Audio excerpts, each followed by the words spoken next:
ya.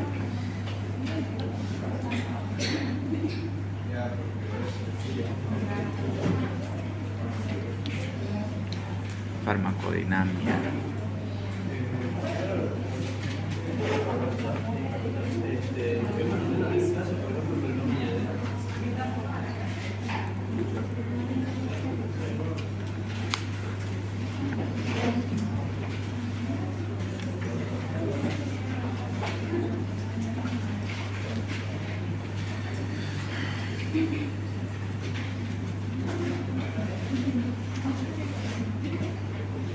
Muy bien, mientras va llegando el cable, no sé qué habrá pasado, porque tenemos la ausencia del cable HDMI.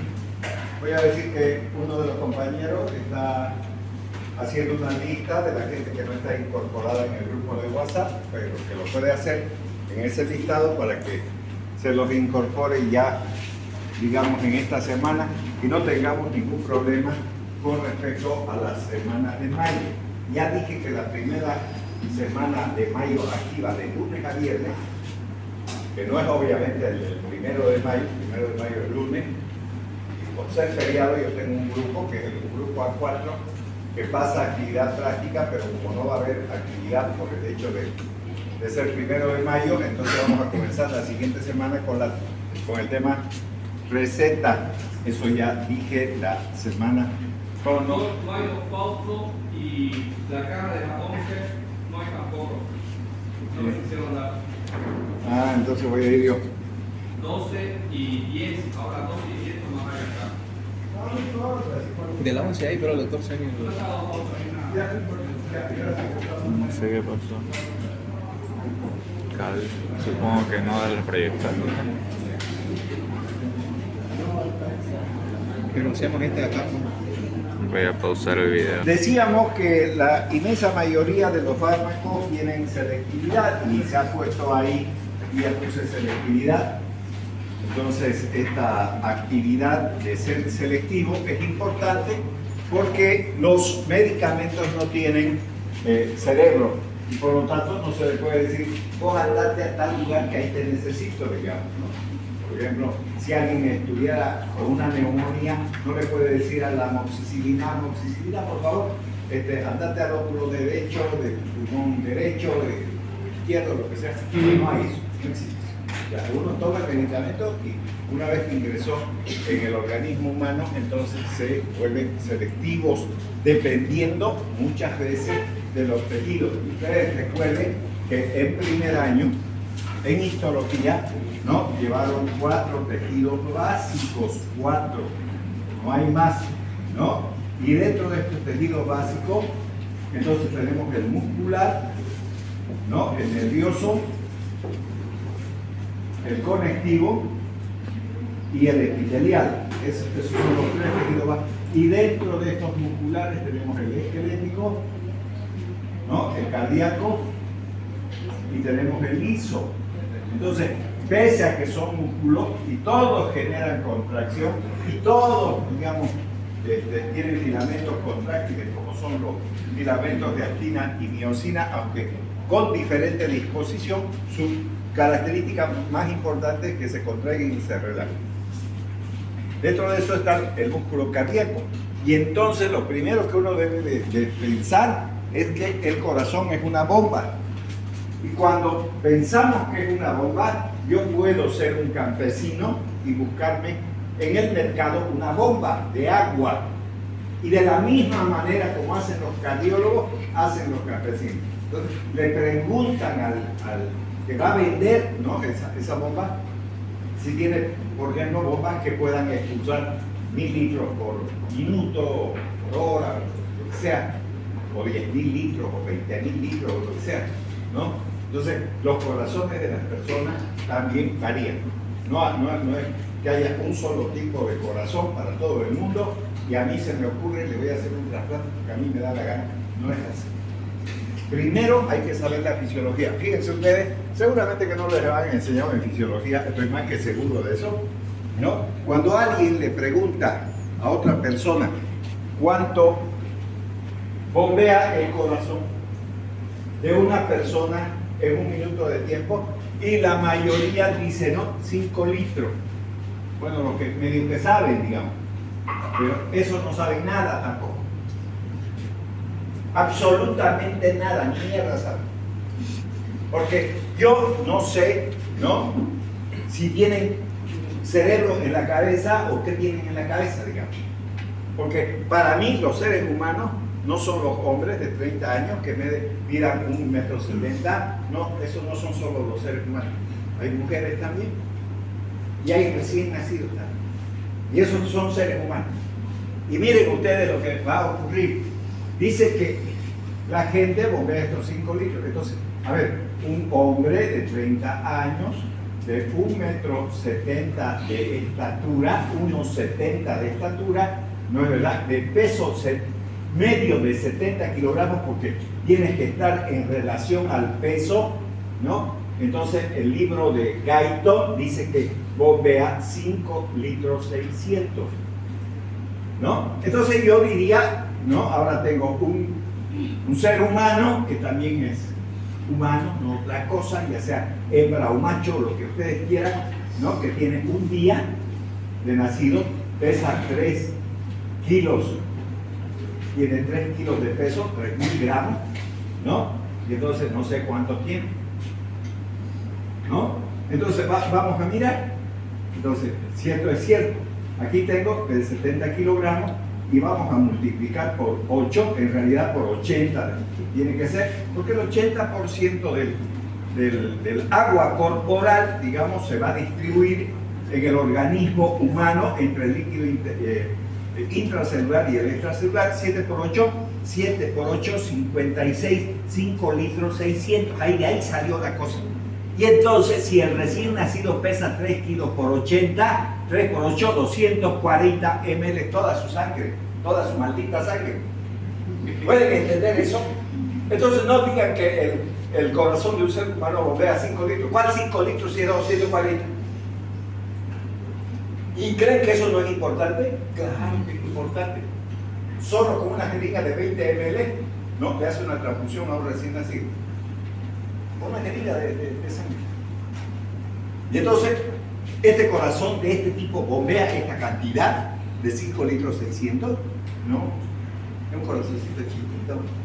Y por lo tanto tienen que estar en relación a su capacidad de bombeo. Entonces no digan eso. ¿Saben por qué? Porque hay una circulación extracorpórea. ¿Y saben quién inventó eso? Mi profesor de cardiología. En el mundo fue el que inventó ese aparato. ¿Y saben qué? Le salió para la mierda, aunque ustedes no lo crean. Llamó al gobernador de la provincia de Córdoba para que vea su invento, ¿no? Obviamente que está patentado en los Estados Unidos, y entonces lo hizo en un perro. Y entonces cuando hizo esa circulación extracorpórea para poder hacer, digamos, un trasplante cardíaco, ¿qué pasó? Calculó mal, calculó lo del ser humano de 30 kilos, ¿no? El bombeo, y lo vació al perro de sangre y lo mató. ¿Por qué? Porque el perro no tiene esa cantidad de sangre, ¿no ves? Entonces hay que despertar para poder entender las cosas. Entonces, ¿no? Entonces, cuando entrevistan, está lo más fácil, 5 litros. 5 litros, ¿qué 5 litros? Entonces yo le podría preguntar a esta dama, ¿cuánto pesa vos? 70 pesa, ¿no? 60, No, estás mal. 51. No, ya eso es adivinanza. No, si es adivinanza, mejor nada. A ver, vos, ¿cuánto pesas? 76 pesa. 66. A ver, con tu celular calcular. Aquí vamos a poner 66 por 80, por 8, digamos. ¿Cuánto da? Con tu celular y de una vez. Ahorita vas a saber la cantidad de sangre que tiene. ¿Ah? 6 por 8, 48, 6 por 8, 48, más. Entonces, 5.280. Eso, ¿no? ¿Sí? Porque es por 80, pero para hacerlo más rápido la multiplicación la hacemos por 8, ¿no es? 5.280, ¿está bien?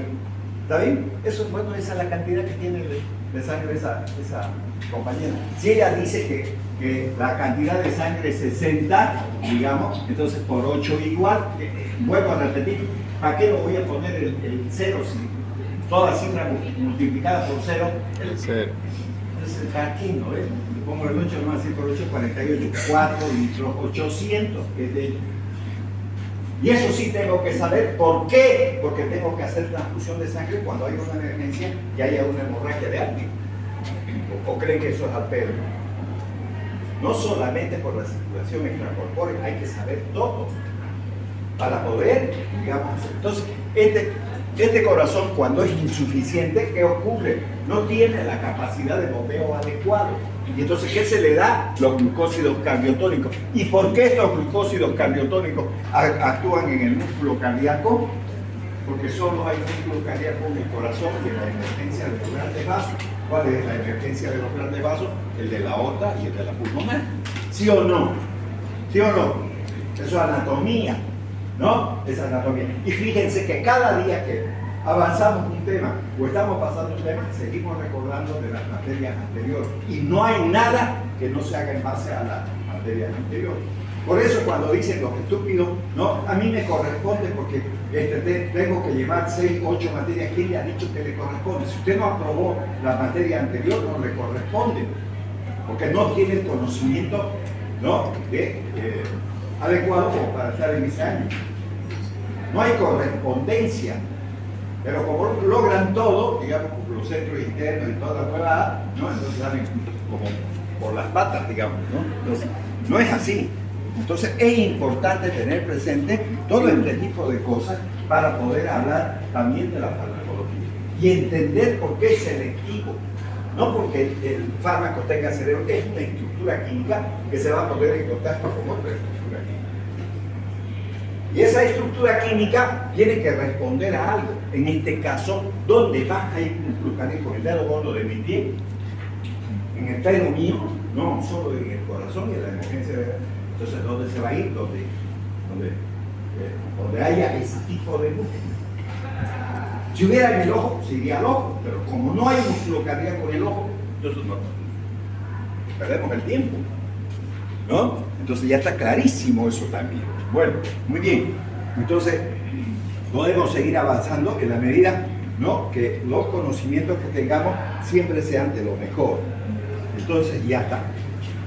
Ahora, seguimos con la cosa.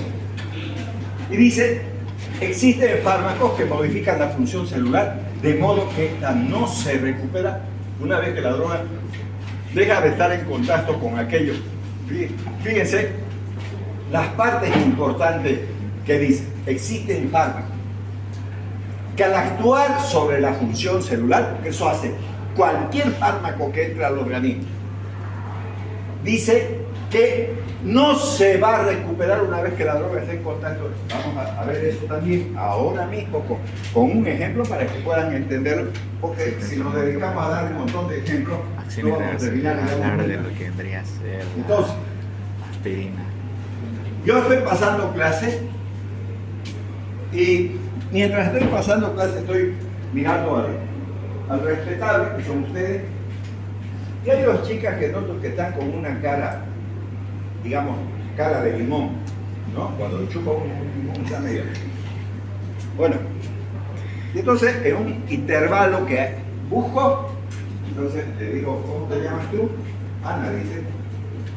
Y a la otra le pregunto, ¿cómo te llamas? Ana. Bueno, muy bien. ¿Por qué estás así, con esa cara? Es que lo que pasa es que hoy día, digamos, ¿no?, ha empezado mi periodo menstrual. Y entonces me duele mucho el bajo vientre y la cadera. Y de verdad que es insoportable hasta desear no estar en esta clase. Y entonces meto mis manos al bolsillo y saco dos fármacos. Uno es una aspirina y el otro es una novalgina. Novalgina. Y entonces a Ana le doy la aspirina y a Marta le doy la novalgina. Ya está. Entonces aquí voy a poner Ana, el ácido acetil salicílico, y a doña Marta, digamos, ¿no?, le damos el otro fármaco que es el dioxadol ya, que es el metamizol o la dipirona o novalgina también, digamos que se conoce con esos nombres, ya, para que les calme el dolor, ¿no? que obviamente estoy hablando de esos dolores que se denominan dismenorrea. El dolor, digamos, menstrual y menstrual se llama dismenorrea. Bueno, entonces esto le va a resolver el problema. Ahora vamos a ver cómo ocurre eso. Ocurre que aquí hay una célula, esta es una célula, y todas las células tienen membranas celulares. Y entonces Watson y Crick ya dijeron, ya describieron que todas las membranas existentes en el organismo humano, ¿no?, son lipoproteicas. Obviamente que tienen glúcidos, pero la mayoría son lipoproteicas. Y cuando se habla de esa estructura lipoproteica, al decir lípidos, existen lípidos membranales. Y a partir de esos lípidos membranales se forma un lípido muy importante que es el ácido araquidónico.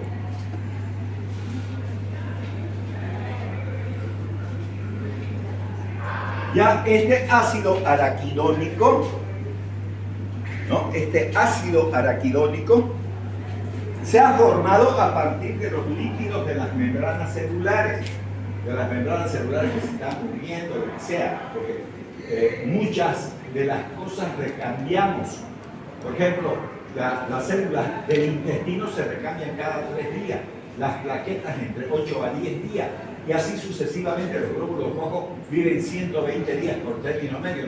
No hay una cosa que dure eternamente, que cosas que la gente antes no sabía eso, y hasta el día de hoy no hay religiones que no permiten la transfusión de sangre, porque creen que le están metiendo, digamos, el ser vivo ahí dentro de uno, y no es cierto, no es cierto.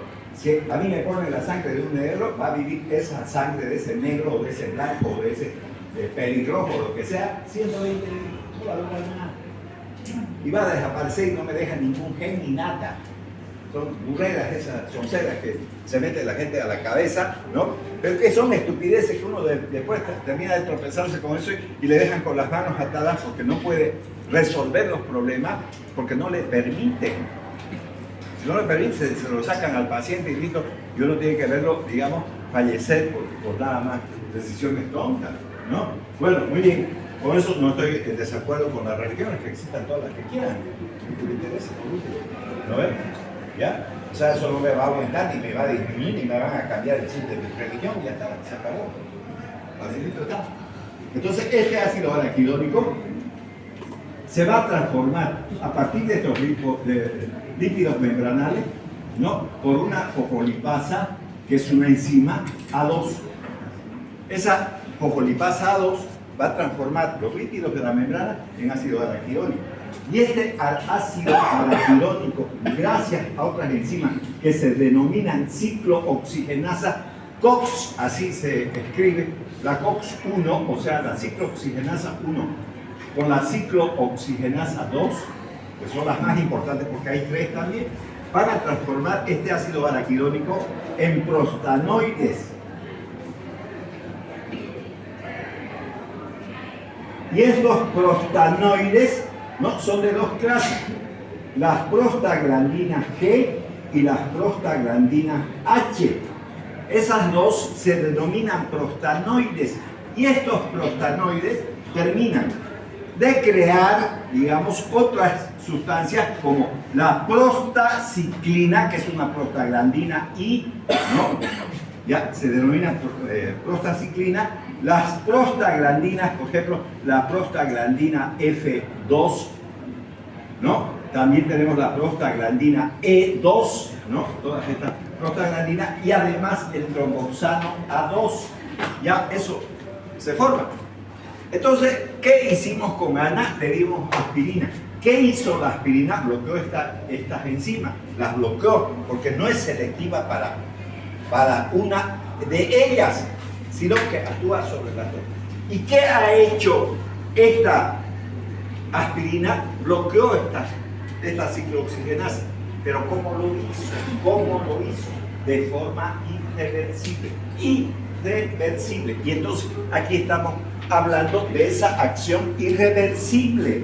Y al hacer eso, ¿qué pasó? ¿Qué pasó? Al unirse y al hacerlo de manera irreversible, tienen que morirse todas sus plaquetas que han sido afectadas por esa aspirina. Tienen que morirse toditas sus plaquetas afectadas por esa aspirina. Y recuerden que en este momento están naciendo plaquetas y se están muriendo personas. Igual que la población del mundo. Ahorita están naciendo niños y se están muriendo personas. En este preciso instante. Todo el planeta Tierra. No estoy diciendo en esta aula, pero todo el planeta Tierra es ocurre. Igualito que lo que ocurre, digamos, en la población sanguínea. Bueno, entonces, ¿por qué Ana vuelve y se enoja conmigo? ¿Tiene razón? Sí, tiene razón. Le habré calmado el dolor, pero al darle este medicamento, lo volví irreversible. Y entonces, ¿quiénes generan los tapones plaquetarios? Las plaquetas. ¿Y qué producen las plaquetas? Los tromboxanos. ¿Para qué sirven estos tromboxanos? Para que se agreguen las plaquetas. Eso se llama agregación plaquetaria. Eso se llama. ¿Y para qué diablito sirve eso? Para formar coágulos de sangre y evitar las hemorragias de los procesos menstruales. Entonces, una dama que usa esos paños higiénicos podrá ver en sus paños higiénicos, ¿no?, pequeños coágulos. Si lo mira con detenimiento, ¿no?, va a ver que hay pequeños coágulos que son producidos por eso. Pero si usted le pone esto, ya no hay quien haga esta agregación plaquetaria y aumenta la hemorragia. Y si aumenta la hemorragia, ¿qué le sucedió a Ana? Gasta más plata porque tienen que comprar más íntima, nosotras o lo que sea el nombre, digamos, del paño higiénico que use, ¿no?, que es normal y natural en todos los seres humanos, ¿no es verdad?, que sean del sexo femenino. Entonces, eso reporta más dinero. ¿Cómo se va a enojar conmigo? No, siente el profesor y me da una abogada que me hace gastar más plata. Y en segundo lugar, se va a estar más zapa de lo que es, digamos. Porque si pierde más sangre, entonces no va a recuperar su sangre de la noche a la mañana. Así, ya está. De nuevo con la sangre completa, no. Y si disminuye la cantidad de sangre, ¿qué mierda va a dar el examen? Bien, si mi oxígeno lleva a su cerebro un glóbulo rojo, se tiene que sacar la miércoles para llevar, digamos, oxígeno al cerebro y pueda entender las cosas. Entonces, toda persona anémica es un bruto internacional, por nada más que no tiene una cantidad, digamos, adecuada de sangre. Entonces, sin embargo, Marta ha tomado el dioxadol, la Novalgina, y hace exactamente lo mismo la Novalgina, pero no lo hace de manera irreversible. No lo hace de manera irreversible. Entonces, agarra y se te aparecerá la ceibolancha.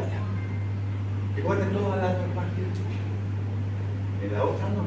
Entonces, por eso es importante conocer si esas acciones son reversibles o irreversibles. Entonces, por eso les dije, ¿no? Y vuelvo a repetir. Si usted no sabe la agilidad de un fármaco, por favor, no se meta. No se meta al arco, no se meta. No. A ver, si alguien tuviese dengue hemorrágico, que es producido por el mosquito Aedes aegypti, que las humanidades contribuyen a que haya más por su bendita laguna esa, ¿no es verdad? Que nadie les dice nada además, hay que luchar contra el mosquito, hay que fumigar, tienen fumigas, pero jamás dice cerremos esta estupidez, digamos de aquí, ¿no es verdad? Y ahí está, ¿no? Y en una universidad, porque si tuviera mecanismos como eliminar los mosquitos sería una maravilla, ¿no? Las cosas hay que planificarlas, no hay de otra. Si se creen inteligentes, no lo son, digamos, ¿no? Parecen, digamos. Por eso votan todos por el Johnny, un estúpido de mierda, y aquí atrás, ¿no es verdad? Listo. Claro, porque Bolivia es campeón, van a votar por los brutos, siempre. No me extraña, digamos eso. ¿No es verdad? Entonces, fíjense ustedes que si ese tiene un dengue hemorrágico, sería una desgracia darle aspirina.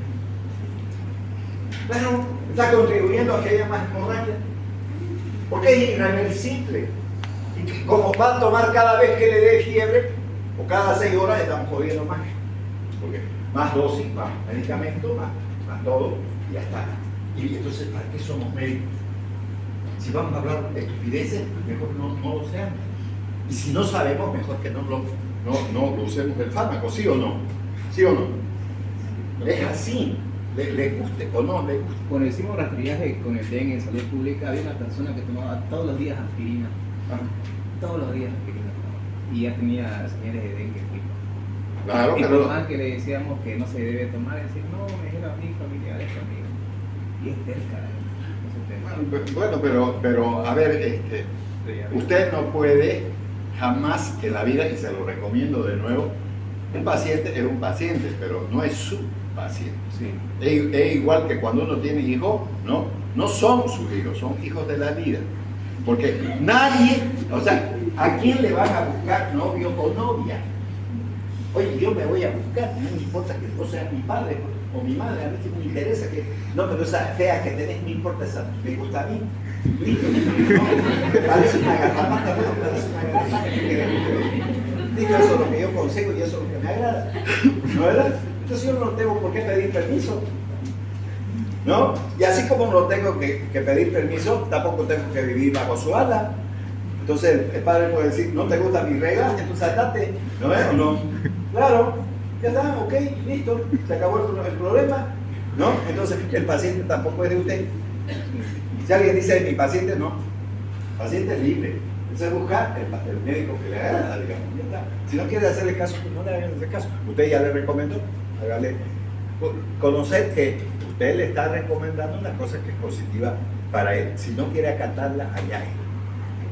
O sea, tendrá la consecuencia. Hay mucha gente que toma aspirina por el problema cardíaco, digamos, que tenga, por ejemplo, si tiene arteriosclerosis sobre los vasos coronarios, podrá digamos, consumir seguramente ese tipo de medicamentos para que no haya ningún problema. ¿No? Entonces, esto tenemos que entenderlo. Y siempre tenemos que entenderlo en base a cada uno de los pacientes también. Por eso es que hay escuelas de medicina en todos los lados. Porque si no, ¿para qué queremos escuelas de medicina? Grupos y grupos internacionales. Entonces le hablemos nomás a los gringos que nos digan que es por teléfono. No hay tratamiento por teléfono, no existe eso. Si alguien quiere algún tratamiento en un micro, cuando le diga, vos estudias medicina, ¿por qué no me decís que será bueno para todo hablar de desnudando aquí y te voy a revisar cómo me voy a desnudar? Entonces, ¿cómo quieres que te dé una receta? ¿No? Desnudándose, no, a la mierda, no hay nada. Listo, se acabó la cosa. ¿No? Claro, facilito está. No es que me leí. Entonces tengo que revisarte, hacerte una adecuada historia clínica y entonces vas a ver qué es lo que tiene. No hay cosas a pedido.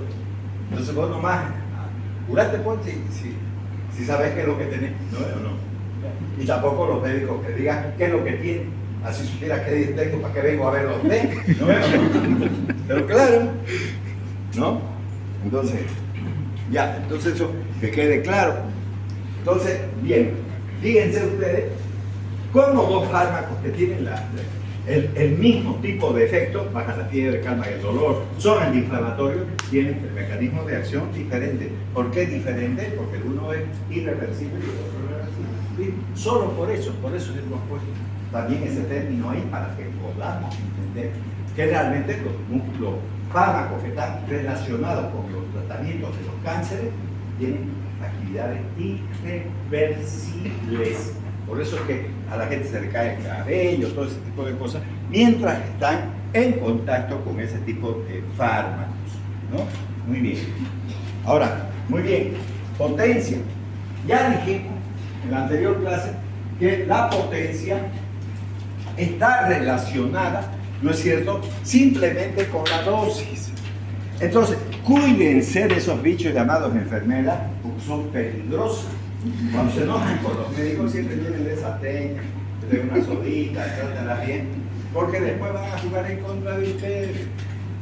Cuando sale un paciente de su consultorio van a decir, ¿qué le ha recetado el doctor o la doctora? Me ha recetado esto. Este siempre es un bruto o una bruta, digamos, ¿no? Que receta medicamentos fuertes. Yo nunca he visto un medicamento que levante pesas y sea. Aunque se suele utilizar ese término, porque yo puedo decir, ¿no? Ampicilina fuerte, ¿no? Para disimular el fuerte, digamos, ¿no? Pero en realidad se está hablando de potencia. Y no existe un solo medicamento, ¿no?, que sea para niños. Sí, dice, paracetamol niño, dice. Pero es el mismo paracetamol del adulto, no cambia nada. ¿Qué es lo que cambia? La concentración del fármaco, eso cambia.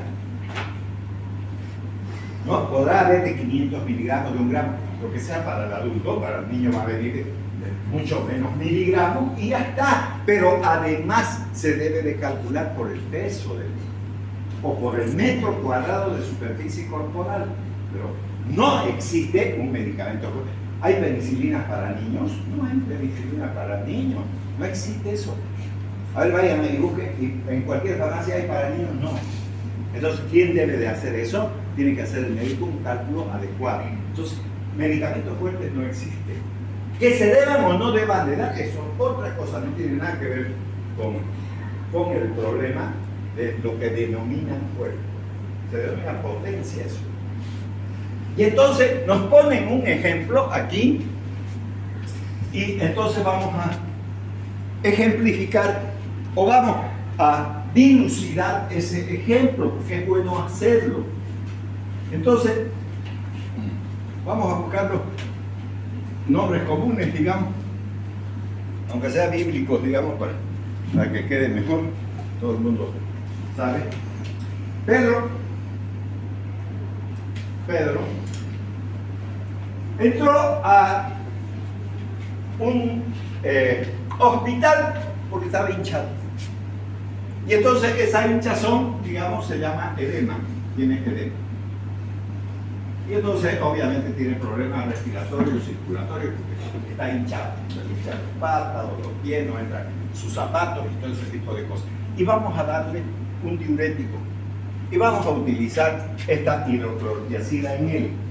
Y aquí vamos a poner que le vamos a dar hidroclorotiazida.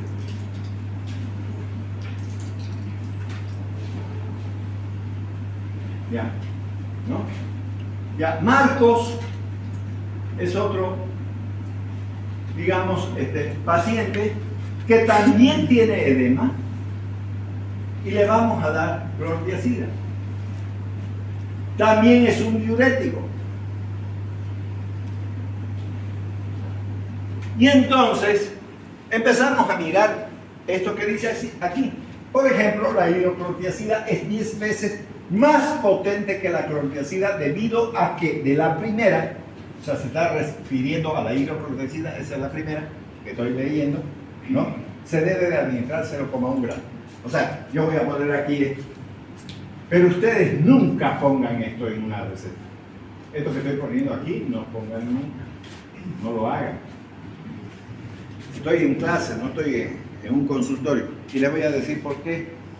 Porque cuando se trata de matemática, es fácil decir, a ver, 5 por 4. Si usted lo resuelve esto ahorita, ya pasó farmacología, digamos.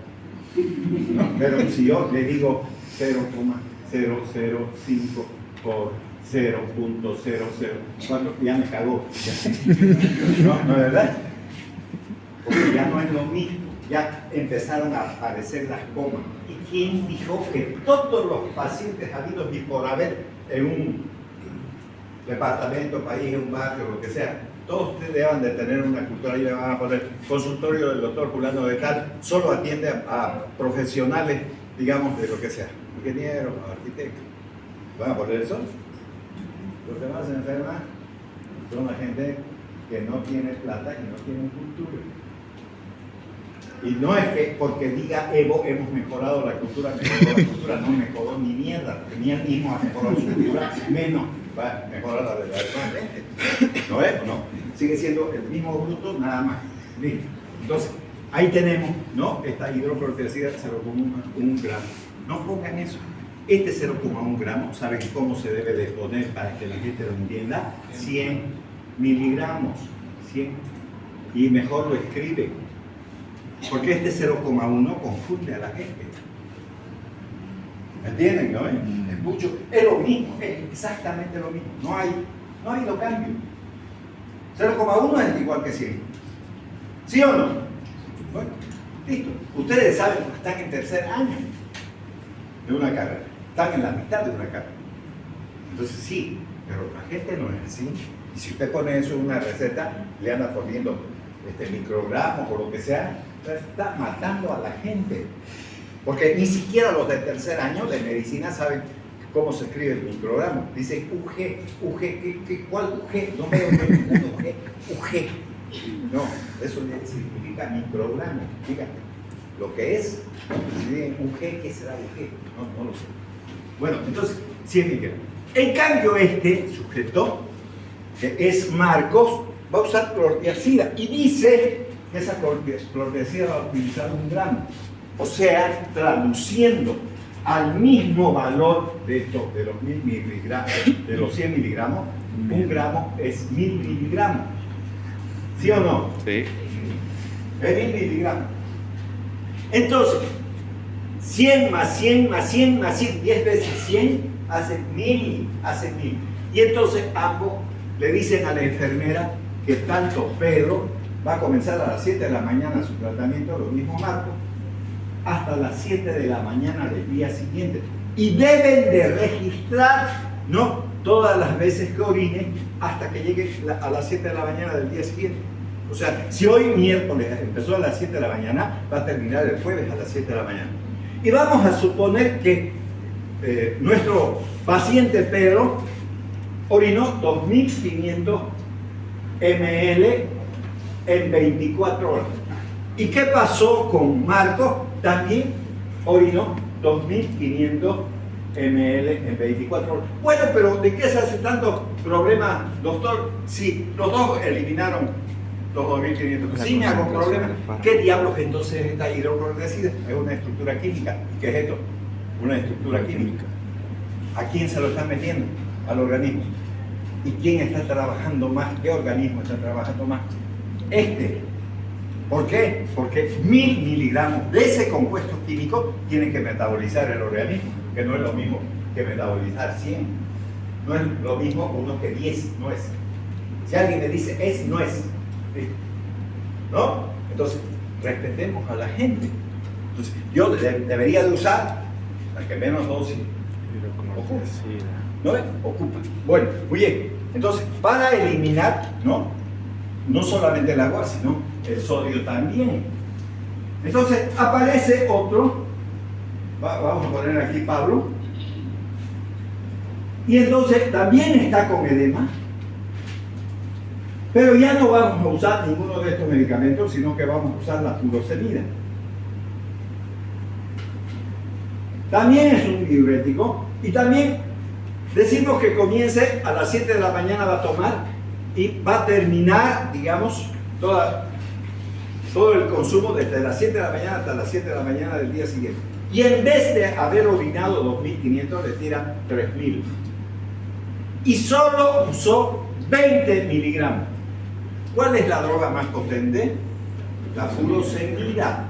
Porque con menos dosis, con solo 20 miligramos, imagínense, el uno está usando 100 miligramos, el otro está usando 1000 miligramos, y este solo 20, y miren lo que está orinando, más todavía. No solamente es una droga potente, sino también eficaz. ¿Y qué debe de buscar el médico? La eficacia. La eficacia. No otra cosa. Y entonces, cuando a alguna persona se le ocurre opinar sobre el tratamiento médico, no debe de hacerlo. Porque algo habrá pensado ese doctor para tomar una decisión de esa índole, que probablemente no le parezca a uno, pero que sí es necesaria haberla tomado. ¿Me entienden, no? Entonces, cuando elijan medicamentos, van a venir los visitadores médicos, ¿no, verdad?, a dejarles una serie de medicamentos y siempre valoren el mejor para sus pacientes. Y que quede claro, cuando estoy diciendo eso, no estoy diciendo que generalicen para todo, porque cada cual, ¿no?, puede tener un problema totalmente diferente, aunque aparentemente sea lo mismo. Por eso que existen escuelas de medicina, porque si no le preguntaríamos nomás a los japoneses, a los norteamericanos o a los europeos y resolvemos los problemas. Ya están. Entonces, por teléfono, porque vamos a invertir en una serie de médicos que ni le tenemos confianza. Porque así es este país. ¿A dónde se fue Arce Catacora? Se ha ido a hacer su control al Brasil, ¿no? ¿A dónde se ha ido Evo Morales? Se ha ido a Cuba, porque una mierda la medicina aquí, digamos, ¿no? Pero no hacen nada esas autoridades porque mejore la cosa. Y no es por culpa de los médicos, que quede claro, sino las cosas también se hacen con los equipos, con los ítems, se hacen un montón de cosas. Igual parece que los maestros estuvieran aullando en nada. Y no es cierto, porque existen escuelas o colegios de muchas provincias, de muchos lugares de nuestro país, ¿no?, que ni siquiera con el sistema antiguo pudieron rellenar los vacíos. Ahora, robótica, mierda, en Salsipuede, digamos, en una escuela que se llama Salsipuede, ¿no? ¿No, verdad? Ahí entra el maestro y no hay ni cómo salir de ahí. ¿De dónde mierda va a sacar elementos para hacer un robot? ¿No? Tendría que ponerlos a los chicos para que por lo menos, digamos, tengan un robot, como la Guerra de la Galaxia, alguna cosa de esa. Star Wars, como se llama, ya. ¿Listo? ¿No ven? ¿O no? ¿O no? ¿No? Él cree que todos los colegios son igual que los que están en La Paz. Esos son unos ladrones internacionales. A los únicos que le han hecho colegios son a ellos, no a otros. En la época que yo estudié tenía que llevar mi silla debajo de un árbol, pasábamos clases, cuando ustedes no lo creen. Yo he visto cuando han puesto la primera roseta, que fue el año 66, y con la plata de los vecinos, no con la de la alcaldía. Todos nos los hemos comprado los coseños, así que no vengan a mentir su huevada. Nunca nos han dado nada. Todo ha costado, ¿no? Y alguien dice, yo lo veo al comité cívico débil, a los que no sirven los comités cívicos. ¿Cuál comité cívico puede decir? Solo el de Santa Cruz, no hay otro que sirva. El Espaldo, ¿qué es lo que ha hecho, digamos? A ver, en toda la historia está con comité cívico, nada. Es una tropa de boludos, nada más. ¿No? Igual los paseños. Solo los cruceños hacen las cosas. Aunque les guste o no les guste, les duela o no les duele. Es así, ¿no? Así de sencillo. ¿No es? Listo. Entonces, yéndonos a la realidad de las cosas, esto tienen que tener presente. Y estas cosas tienen que proporcionar de manera adecuada a cada paciente, de manera individual. Puede ser que este resulte ser en apariencia el mejor medicamento porque hace orinar Smith, pero probablemente no lo necesite. Y quieren que se lo demuestre. Vieron un tipo hinchado, ¿no? Y uno le pregunta, ¿desde cuándo usted se hinchó? ¿Desde cuándo usted notó que se estaba hinchando? Bueno, un día llegué a la casa, que es más de una semana, digamos, póngale ya 7 días para no pelarle en términos de llevar a la cabeza ese número. Entonces dice, de aquí, hace 7 días ya, no me entraban ya los zapatos. Si no le entraban los zapatos, probablemente horas antes también ya estaba hinchado. Bueno, y ha ido hinchándose hasta que llegó con un globo. ¿Cuánto tardó? 7 días. Cuando lo ve el médico, no, le doy pues esta glucosemida y lo hago orinar y lo desinflo en 2 quinas, digamos. Mejor que un día y listo. Sí, no lo haga, porque lo va a matar. ¿Por qué? Porque ese organismo se ha ido adaptando día a día a esa nueva forma de ser. O sea, nadie viviría con ese edema si de la noche a la mañana se haya inflado. Y no lo ha hecho día tras día. ¿Y cuánto pasó? 7 días. ¿Lo quieren? A ver, les voy a poner el ejemplo mecánico. Me acabo de comprar un auto que tiene 6 velocidades. Cuando digo 6 velocidades, estoy hablando de hasta el retro tiene. Primera, segunda, tercera, cuarta, quinta, sexta y retro. Eso tiene. Ya, entonces, pongo primera, pongo segunda y estoy en una carretera donde no hay ni una movilidad y sale esa bala disparada. ¿No? Estoy en sexta y de repente se me ocurre poner en retro. ¿Qué creen que va a ocurrir? Se jode la caja, se vuelca y a la mierda, ¿no es? Entonces eso está haciendo el médico a querer volver a cero. ¿Qué debería de hacer? Ir rebajando las velocidades poco a poco, ¿no? Hasta llegar al neutro y cuando se pare el vehículo poner en retro y hacer eso. Pero no puedo en plena marcha cambiar a retro de gol. ¿Entienden? Porque eso que es fierro se frega peor que el ser humano. Si no llegó, digamos, a la máxima velocidad o a la máxima hinchazón de la noche a la mañana. No ha llegado así, ha ido adaptando ese organismo. Entonces usted tiene que ir, no vayan a creer que es el mejor medicamento, que quede claro.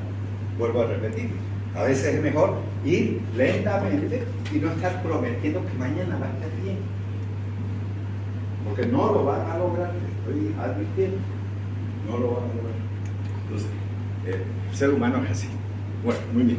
Entonces, si lo hemos entendido, vamos bien. Vamos bien. Bueno, ahora, eficacia. Ahí está. No solamente debemos de buscar una droga potente, sino que sea eficaz. Y entonces la eficacia, va a disculpar que lo moleste, pero veo que anda con la computadora y no es de esta clase, supongo. ¿Ah?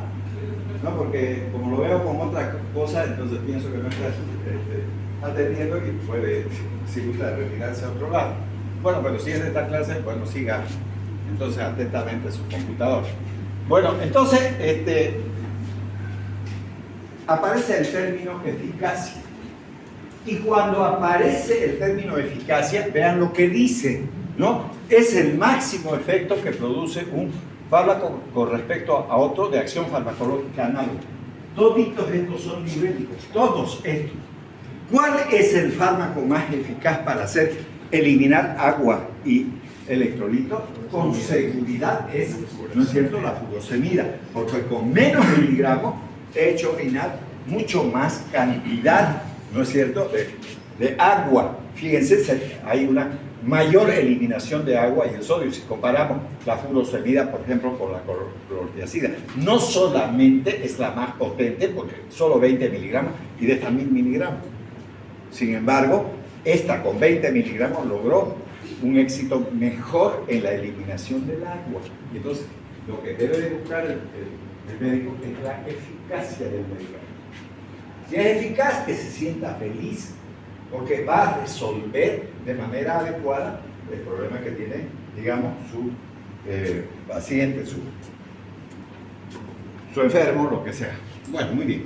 Entonces, ya. Ahora, factores que modifican la acción farmacológica.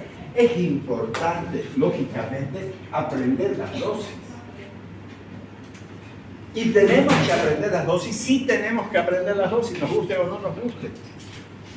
Porque si no, ¿cómo vamos a recetar cuánto va a tomar de medicamento el paciente? Tienen que ponerlo en la receta. Por eso les he dicho que lo primero que vamos a elaborar en la parte práctica es la receta. Y lo vamos a hacer la segunda semana de mayo. Recuerden que la primera semana de mayo comienza con el 1 de mayo, que es feriado. Entonces lo vamos a hacer la segunda semana de mayo, ¿no? Y en esa receta tenemos que aprender a poner las dosis. ¿Y qué es la dosis? Es la cantidad de droga, ¿no?, que debe administrarse a un ser vivo para producir un determinado efecto. No es que yo voy a tomar lo que me da la gana. Gracias a esa dosis, ¿no?, los pediatras tenemos más éxito. Y digo tenemos, yo soy pediatra. Entonces, ¿por qué, digamos, uno llega a tener más éxito? Porque si se le dice a la mamá, usted le va a dar esta cucharilla que tiene 250 miligramos de amoxicilina, ampicilina, lo que sea, digamos, cualquier medicamento, ¿no? La mamá le va a hacer tomar, quiera o no. Aunque sea agarrar un cinturón y ya se abrir no solamente la boca, sino cualquier cosa más abre ya dentro del medicamento.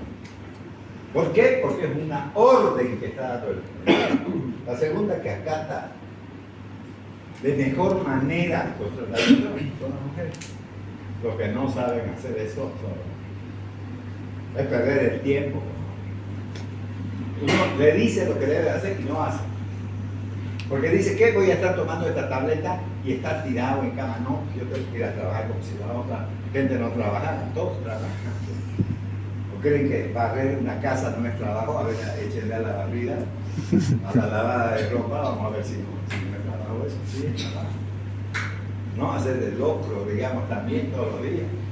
¿No? También es trabajo. Entonces todo el mundo trabaja. Pero no hacen lo que hacen los hombres. Entonces dicen, me ha dicho que tome una tableta, me voy a tomar 3 de una vez, para que esté sano de una vez. ¿Y quién le dijo que tomándose 3 iba a estar mejor? Se está intoxicando, no está mejorando el tratamiento. No está haciendo eso, bajo ningún motivo. Si le dicen que tome una tableta cada 6 horas, una tableta cada 6 horas, no tres o 3 tabletas de una solo saque y listo. No hay curaciones así. Si alguien cree que eso funciona de esa manera, no funciona de esa manera. Y entonces, si usted no respeta las dosis, puede encontrarse con este problema.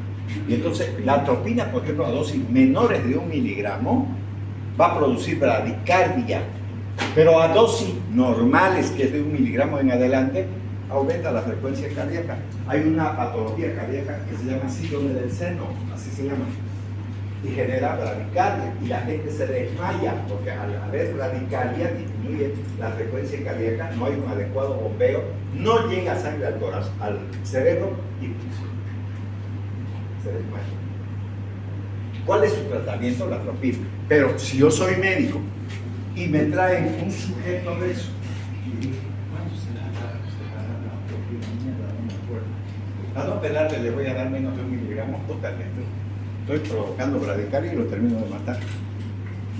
¿Por qué? Porque se me dio la maldita gana, ¿no?, de inventarme una dosis que no la como. Sí, con ese medicamento lo salvamos, pero conociendo la dosis. Entonces, ¿es importante? Claro que es importante. No es la que se me ocurre. Pues sí, puede ser la que se me ocurre, pues, tome lo que le dé la gana, lo que le alcanza la plata. Es como, bueno, entra una gente más pobre que nada, hasta el alma lo tienen pobre, ¿no? Entonces, le dice, quiero que me dé este medicamento. Ah, ampicilina de 1 gramo, por ejemplo, por decir. ¿Cuánto cuesta? Un boliviano, vamos a suponer. No, tengo 50 centavos. Bueno, tengo un boliviano en sí, pero ya no me va a alcanzar para volver ni siquiera en micro, digamos. Se compra una, ¿qué va a hacer? ¿Qué va a hacer? Si tiene que tomar cada 6 horas, son 4 en el día, y por 7 días, obligatoriamente, para erradicar al germen. No es lo que me alcanza. Tengo hipertensión arterial, tiene en Alapil, denle una tableta. ¿Qué hacemos con una? Si tienes que tomar de por vida, no es una tableta. Entonces es así la cuestión, así de sencillo es, ¿no? Aunque sea que tome una al día, ¿no?, pero todos los días, no es una, ¿no? Y la gente hace eso, y lo hace mal. Y al hacer mal, a veces genera más males todavía, porque crea resistencia a los gérmenes y todo ese tipo de cosas. Es así, ¿no? Y con decir, digamos, no, en la alcaldía le dan medicamentos a todo el mundo, es mentira, no le dan nada. La gente que vive en los hospitales sabe que no le dan nada, ¿no? Hasta ustedes, como cuando hacen su internado o lo que sea, digamos, sus rotaciones, aportan a veces para este pacientito no tiene, por favor, si tiene unos 2 pesitos, un pasito de sol, ya están poniendo para resolver el problema de otra gente. No, la maternidad es un desastre. 9 meses dura un embarazo, ¿no? 9 horas, 9 meses dura, 9. ¿Y dónde está la ropita del bebé? No tengo. ¿Qué mierda has hecho en 9 meses? Nunca has tenido plata, ¿no? Pero si están teniendo otro bebé, ¿no? Y a veces le toca, digamos, época de invierno. ¿Qué va a hacer? ¿Qué va a hacer? Tienen que acotarse, digamos, para comprarle, ¿no?, una ropita a los pobres recién nacidos, ¿no? Lo que jamás hicieron en 9 meses. Claro que es lindo hacer lo que hicieron en la cama, pero ¿y lo demás? ¿No ves? ¿Y lo demás? Ahí se acabó. Ya, entonces, no, eso no está nada bien. No está bien. Ya, muy bien. Entonces, absorción y eliminación de las drogas también es importante. Claro que es importante. Porque va a depender de la capacidad de absorción de los fármacos de manera individual. No vayan a creer que todas las personas absorben de la misma manera los medicamentos, los toditos somos iguales. No somos iguales. Por eso existe una palabra que somos en realidad individuos. Y cuando se habla de individuos, estamos hablando de personas diferentes, así seamos hermanos o lo que sea. de padre y madre, que tengan los mismos genes, aunque sean gemelos. Los seres humanos son individuos y por lo tanto tienen decisiones diferentes en colores, en ropa, en lo que le dé la gana, siempre son diferentes. Entonces, gracias a Dios que somos individuos independientes, ¿no? Diferentes, porque es bueno que lo sean. Y entonces, igual va a ocurrir con la absorción del fármaco. No vayan a creer que todo sobre lo mismo. Fíjense que si hoy día hubiese un cumpleaños, tenemos una torta así, entonces empezamos a cortar en pedazos, digamos, para repartir a medio mundo, digamos, y una gordinga dice, no, gracias. Yo no la vida no está rara, ¿no? ¿Y por qué no querés que hiciera expresar? Bueno, es que estoy haciendo dieta. No puedo comer, porque hasta el olor de esa torta ya me está engordando, ya estoy subiendo algunos kilitos, digamos, ¿no? Y otra larva, ¿no? Ya sea hombre o mujer, ¿no? Se ha comido 6 pedazos y no engorda ni un poquito. Entonces, ¿por qué? ¿Cómo se explica eso? Pues son diferentes, pues, ¿no? Yo deseo de ser como esta, dice, come harto y no. Y la gente gorda cree que no come nunca, ni si come. ¿No? Entonces, ya absorción. Ahora vamos a empezar a meternos a las mentiras que tiene que decir el médico obligatoriamente. Ya. Y dice que por la misma razón de esa intensidad de acción varía en forma inversamente proporcional a la velocidad de eliminación del fármaco. Entonces, vamos a hablar de eso también. Los médicos son unos mentirosos, pero son buenas sus mentiras, sí, yo estoy de acuerdo con eso. La gente dice, a mí no me gusta la gente mentirosa. Bueno, pero a mí por ejemplo me resbala si me dicen que soy mentiroso. Porque sí soy, y además me satisface ser mentiroso. Ahora les voy a contar la historia. Un personaje viene a la consulta y lo revisamos porque tiene fiebre, dolor de garganta y tiene una amigdalitis. Y se me ocurre darle, digamos, amoxicilina de 500 miligramos que tome cada 6 horas. Y le digo la primera mentira, y no va a tomar alcohol. O sea, cuando estoy diciendo eso, le estoy diciendo varias cosas. No tome cervecita, no tome whisky, no tome ron, lo que sea. Cualquier bebida alcohólica no puede consumir. ¿Y será que es verdad? No le va a hacer nada. O sea que si toma ese medicamento puede echarle nomás al cumpleaños sin problema. No le va a hacer nada. Tal vez así que no le va a hacer nada, que ese individuo es tan bruto que si se ha tomado, alguien ha tomado cerveza aquí, seguramente no van a querer levantar la mano porque van a decir, ay, me descubrieron que a mí me gustan los tragos, digamos, ¿no? Porque dicen, qué cosa más linda y nunca he visto un trago que sea lindo. Nunca he visto un trago que sea lindo. No hay. Los chocolates son lindos, esas cosas son lindas, pero los tragos no son lindos. Lo que pasa es que a esa gente le gusta andar alcoholizada porque se siente así feliz. Aunque si le dirían que el puchi lo vuelve de esa manera, ¿no? Ya, listo. ¿No?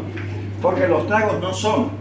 Si alguien, por ejemplo, le trae una cervecita que esté caliente, no, pero está caliente. Pero si dijiste que era linda, si el chocolate está caliente y está frío, igual sigue siendo chocolate. ¿Cuál es el problema? ¿No? Yo me lo tomo igual, digamos, sin renegar mucho, ¿no? Pero en los tragos no. A mí me gusta, no, el whisky. Ya tomaste el otro whisky, no, póngale hielito, no me da la gana. Tomarlo pues si es lindo, ¿no es? No es lindo. Creen que es lindo o se meten a la cabeza de que eso es lindo porque les gusta estar en el estado de ebriedad. Eso es. El ser humano lo que sabe que se da. Entonces, de lindo no tiene nada, es una mentira. Entonces, si alguien ha tomado, digamos, cervecita, se va a dar cuenta que cuando está tomando los traguitos, hasta competencia hace, como si fuera una obligación. Ya pues no te hagas el soso, tomar.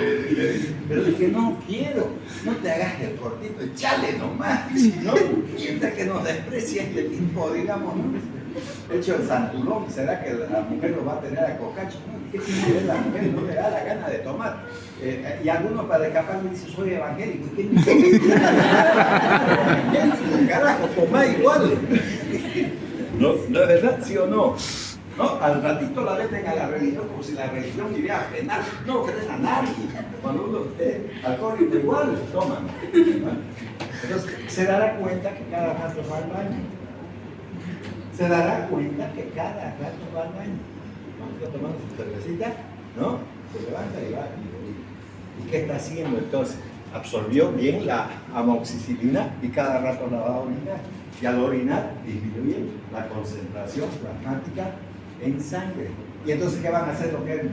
Van a estar como patán. Un poco más bruto, ¿ya o no? Tomando el medicamento, me está haciendo gran favor de beber porque va a eliminar el medicamento. Entonces, la eliminación está aumentando. No le está haciendo daño, está aumentando la eliminación. Y debería de hacerlo, ¿no? Para que se cumpla mi tratamiento, pero prefiero decir, va a morir como perro si toma alcohol. Va a estar convulsionando, sí. Y va a morir con una sonrisa como de los perros ahí, ¿no? Si no hace caso, listo, ¿no? Y listo, y se acaba la historia. Pero vuelvo a repetir, ¿le produce algún daño en el organismo? No. Entonces, pero piensan, digan que con el trago ningún medicamento, ¿no es verdad? Entonces, por lo menos controlamos en alguna medida, ¿no?, el alcoholismo que está muy generalizado. Entonces, lógicamente que esa expresión en la salida del organismo del fármaco, si se está saliendo, ¿qué efecto puede producir en los gérmenes? Ninguno, bueno, si estamos afuera, ¿no? Y lo mismo si hay una rápida eliminación. Que quede claro que no todos los medicamentos que se metabolizan se inactivan. Por ejemplo, el enalapril sirve para bajar la presión, pero en realidad no baja la presión, el enalapril no sirve para nada. Cuando alguien toma enalapril, entra al organismo, se absorbe, y entonces al absorberse lo hace la segunda porción del duodeno, y entonces pasa a una vena que se llama mesentérica inferior, ¿no? Y las mesentéricas forman el sistema porta, y el sistema porta entra al hígado. Y entonces en el hígado ese enalapril se transforma en enalaprilato. Y el enalaprilato es el que baja la presión, no el enalapril. Por lo tanto, a eso se denomina profármaco. ¿Por qué profármaco? Porque la palabra pro quiere decir a favor de, ¿no? Entonces, se va a transformar ese medicamento en otro que sí tenga actividad farmacológica. Entonces es importante no solamente esta metabolización genera destrucción, sino también activación de muchos fármacos, eso que quede claro también. Bueno, la intensidad, es importante tener en cuenta la intensidad, sí, es importante tenerla. Porque la intensidad de la acción va a depender de la vía de administración. ¿Eso es cierto? Sí, porque si yo soy médico emergentólogo, o sea, estoy en una emergencia, trabajo en una emergencia, ¿para qué quiero medicamentos por vía oral? Si viene un tipo en coma, es como si estuviera muerto. No está muerto, lógico, está en estado de coma. Pero, a ver, le voy a decir al comatoso, abrí tu boca, te voy a dar este medicamento. Es una estupidez grandísima, porque está en estado de coma, ¿no es? ¿O no? Entonces, ¿qué debo usar? ¿La vía intravenosa? ¿O no? ¿O no? Y entonces los medicamentos van a tener que actuar mucho más rápido que si los tomasen, ¿no ven o no? ¿Sí o no? Entonces, obviamente en la emergencia tienen que utilizar la vía intravenosa porque estos fármacos administrados por esta vía producen efectos mucho más rápidos. ¿Sí o no? Es así. Y necesitamos rapidez, ¿no es cierto?, cuando estamos en una emergencia. No van a decir, ya, a ver, este que está convulsionando, que abra la boca. Oiga, hasta la lengua se muerde, ¿no? A veces ni pueden abrir la boca, la gente está convulsionando. ¿Cómo le van a dar por vía oral? Hay que ser cretino para poder razonar de esa manera. Entonces, busquen pues una vía, una vena, y entonces le ponen en vena, y ya está. Entonces, se detiene la convulsión y ya. ¿No es verdad? Bien, entonces, eso, ¿por qué es bueno esta vía intravenosa? Porque los efectos son mucho más rápidos, más potentes y alcanzan inmediatamente la concentración adecuada que uno necesita para resolver ese problema. Entonces, es muy importante tener presente, ¿no?, esto de la intensidad de la acción. Muy bien, entonces continuamos con nuestro tema. Ahora, la vía de administración puede hacer variar también cualitativamente la actividad del fármaco, puede hacer variar eso. Por ejemplo, el sulfato de magnesio, que se conoce con el nombre de leche de magnesio o sal inglesa. Si ponen en un vaso con agua y ponen esa sal inglesa o esa leche de magnesio y lo baten y se lo toman, entonces eso sirve para el estreñimiento. Y entonces, ¿qué hace uno? Cada rato va al baño. Entonces, ¿qué convulsión va a parar? Más bien termina de convulsionar, tanto ir a defecar, digamos, ¿no? Cada rato, ¿no? Si quieren prueben con alguien que no lo quieran, que tomen leche de magnesio, no va a parar de ir al baño. Pues no sé si habrá baño aquí, va a tener que cagarse los calzones. No le queda de otra, porque nunca hay baño aquí, digamos, ¿no? Sin embargo, ese mismo sulfato de magnesio aplicado por vía intravenosa para las convulsiones, porque es un depresor. Entonces, miren, en un lado provoca diarrea, si le dan por vía oral, pero el mismo medicamento aplicado por vía intravenosa para las convulsiones. ¿Qué convulsiones dirá?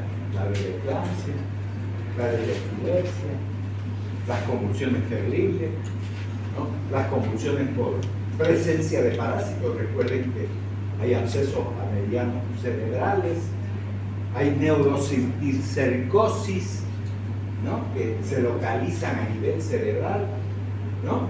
Entonces, no es una sola causa de las convulsiones, no toda convulsión, digamos, es epilepsia, que quede claro, ¿no? Un garrotazo en la cabeza con un hundimiento de la tabla ósea puede provocar confusión. La fiebre puede provocar confusión. Y entonces usted puede usar por vía intravenosa. Fíjense lo que está diciendo, la vía de administración. Una cosa es una vía intravenosa y otra cosa es por vía oral. Pero está advirtiendo también que ese elemento hay que tenerlo presente, porque si el magnesio lo estamos dando porque vamos a resolver el calambre de una persona, realmente la gente que tiene más calambre es la gente que tiene. Entonces, si usted le da ese sulfato de magnesio para que tome durante el día y esa persona sale al centro donde hay baño, le va a venir ganas de ir a defecar, tienen que buscar algún lugar que le presten. Entonces se va a entrar a un café, se va a pedir un café y le van a decir, no, el baño está fregado. Puta, sobre que me gasté el peso, digamos, ya me estoy cagando y me termino de cagar. ¿No, verdad? Entonces hay que tener mucho cuidado también de decir la hora y prevenir a la gente que le puede llegar a ocurrir esas cosas. El momento y tiempo del día es importante tener presente, claro que sí, que es importante tener presente eso también, el momento del día en que se debe de administrar un fármaco. Por ejemplo, ustedes deben de saber por la fisiología que la glándula suprarrenal, que está por encima del riñón y que además tiene la forma de un gorro frigio, ¿no? Entonces, este gorro frigio, que está en los escudos de muchos países, ¿no?, incluyendo el nuestro, y también obviamente de la Argentina y de todo eso, ¿no?, que tiene esta forma, que es la glándula suprarrenal. Entonces se cuenta el cortisol. Y este cortisol, unidocortisona también se denomina, ¿no?, tiene un ritmo de funcionamiento y eso se llama ritmo circadiano. A las 6 de la tarde, o sea, a las 18 horas, se despierta. Y funciona durante toda la santísima noche hasta las 6 de la mañana, ¿no?, este cortisol. Pero también cuando uno vive comiendo, por ejemplo, Si bien es cierto que se despierta a este horario, pero también se despierta a las 12 del día, porque a las 12 del día almorzamos y entonces ahí vuelve a elevarse. Y este cortisol es un glucocorticoide, porque existen los mineralocorticoides, ¿no? Como por ejemplo la aldosterona, ¿no? Y también existen los androesteroides, o sea, los esteroides androgénicos que existen tanto en el hombre como en la mujer. Estoy hablando de la glándula suprarrenal. Y entonces, ¿qué es lo que pasa? ¿Quiénes usan estos derivados de este cortisol? ¿No? Por ejemplo, los asmáticos. Eso de que tengan una crisis de asma que no pueden ni respirar. Entonces, en una emergencia, van a ocupar para resolver esa crisis asmática. Y en realidad, no deberían de ponerle en este horario. Fíjense lo que estoy diciendo, no deberían de ponerle en ese horario. Si alguien se pregunta por qué, porque al ponerle en ese horario, entonces por la cantidad de corticoides que está entrando, esta suprarrenal no va a querer trabajar. Y al no querer trabajar, no produce corticoides porque le están metiendo por vía externa. Y entonces produce un síndrome de Cushing, que es caracterizado por una cara de luna llena, así los ojitos no media quedan, ¿no? Parece un chino, cuello de búfalo, ¿no? Luego los brazos aquí todos gruesos, y aquí delgadingo, la parte distal delgadingo, igual las piernas. O sea, que si uno se mira mientras le estoy volviendo un monstruo, parezco el pingüino de Batman, uno puede decir. ¿No es? O la fealdad que va adquiriendo. Esto es el síndrome de Cushing. Si prestan atención, hay gente que es gorda. ¿Por qué es gorda? ¿Por qué hace esta huevada? Porque si haría caso a esto, entonces no debería de estar comiendo cada rato. Cuando come, se sube el corticoide. ¿Qué hace el corticoide? Genera ese síndrome de Cushing. ¿No? Pero cada rato paran donde los ñachos, que fuman panelita, el chiquichón, no sé qué mierda. Consumen cada rato, ¿no? Y no comen nada. ¿De dónde van a comer? Entonces, listo. Entonces, no se debe comer. Entonces el doctor dijo que no debemos administrar en la noche porque 18 horas, 6 de la tarde, hasta las 6 de la mañana, pero no toda la noche. O sea que si viene un asmático, no le debemos al tomar. No he dicho eso. He dicho que no se debería de aplicar ese medicamento. Pero si el tipo se está por morir de asma, o sea que se muera nomás, como vino de noche cojudo. No, se pone igual, Lo primero es la vida del paciente. Después se corrige, eso sí se corrige. ¿Se puede corregir? No se puede. Una vez que se ha estabilizado el paciente, entonces uno corrige. Y entonces, ¿cuáles serían los mejores horarios? Por ejemplo, si aquí está a las 6 de la mañana, a las 8 de la mañana, ya está durmiendo la glándula suprarrenal y yo le estoy poniendo de afuera. ¿No ves? No la estoy despertando, nada. Y a las 4 de la tarde podría utilizar eso. Entonces usted cambie los horarios y puede utilizar sin ningún problema. Muy bien, nos quedan 6 minutos para que se termine la clase. Entonces, quiero mis papeles y voy a volver a repetir la segunda semana de mayo que comienza la actividad. ¿Te lo paso? Diga. Todavía no lo paré.